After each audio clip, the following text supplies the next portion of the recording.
শরীর চলে না, আমি ওষুধের দ্বারাই বেড়াই, ওষুধ খেয়েও আমি ভালো থাকতে পারি না। সরকারের কাছে একটাই দাবি, আমাদের পুনর্বাসন করে দিই। আমরা মানুষের দ্বারা দ্বারা আর ভিক্ষা চাই না।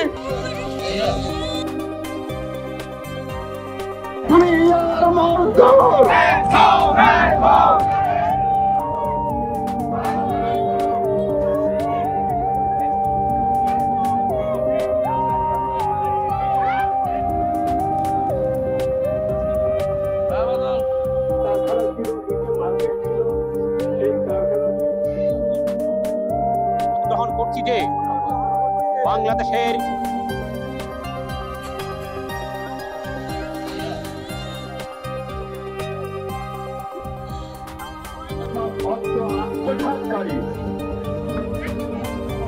সংগঠন